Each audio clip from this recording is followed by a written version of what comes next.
Okay, again, a difficult problem. It says use a graphing utility to solve for approximate values of x on that given interval with 6 decimal places of accuracy. Now, certainly graphing it out was not an issue.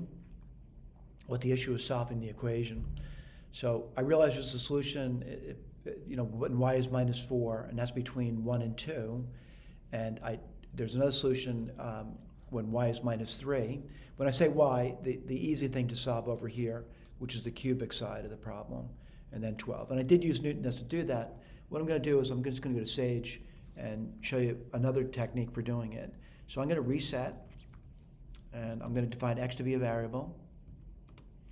And what I'm going to do is define a function now, and that's going to be f of x, and f of x is equal to, let's see, 2 times x minus 3.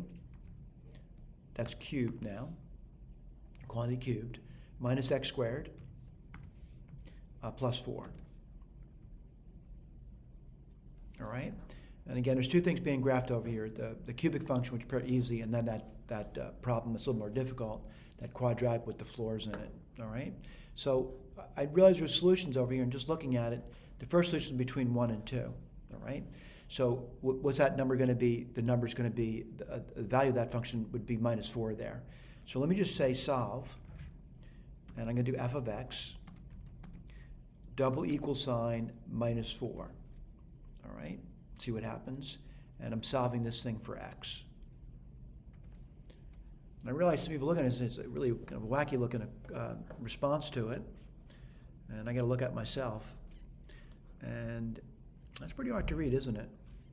Right, but there is 3 solutions over there, but they're really very hard to read. They're exact answers. So what I want to do is I'm going to clear the screen, and I'm going to do find root.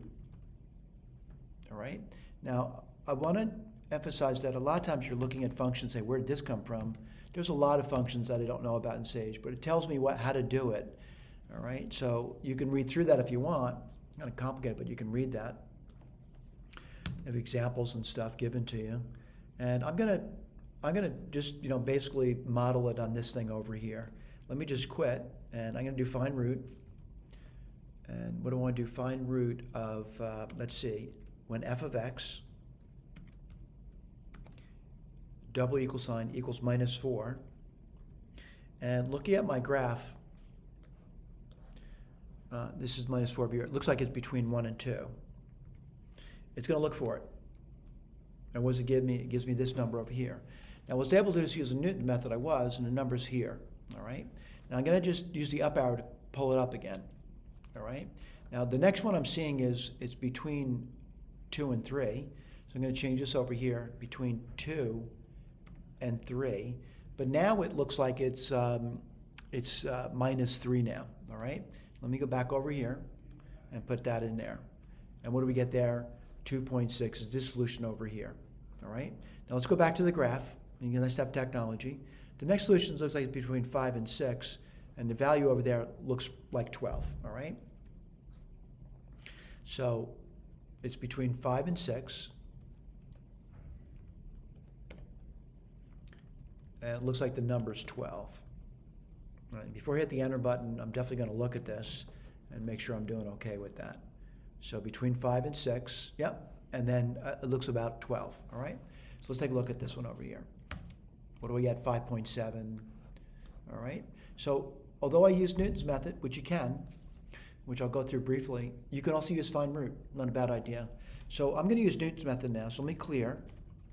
And let me just, again, I'm going to reset again. And I'm going to define that x as a variable again. I'm going to define that function. That's f of x, and that was equal to 2 times x minus 3 cubed, and then minus x squared plus 4. Hit return. And then I'm going to define this function, Newton's method, as being the x, my guess, minus f of x divided by the derivative. All right, a little more complicated to type in, but it can be done. Then you come up with your initial guesses, all right? And you know what? I forgot to do something here, and it's important I do that too. So let me just go back over that Newton's method again, and I typed the wrong function in. Let me go back to my function. And that function is going to be -4, so that'll be +8 now. Because Newton's method is really looking for roots. Sorry about that. So let me go back over this again, define Newton's method. My initial guess, looking at the graph, like 1 point something. So I'm going to say x equals 1 point something. I'm going to say 1.5 is my initial guess, looking at the graph. And then I just call Newton's method. So Newton's method, x, oops, I'm sorry, I got to find x, assign x to Newton's method. And then I want to display it, see what happens. And I get that number there. That's considered a better guess now. Let me do the next one, see if there's a change in the guess. And I get this one over here.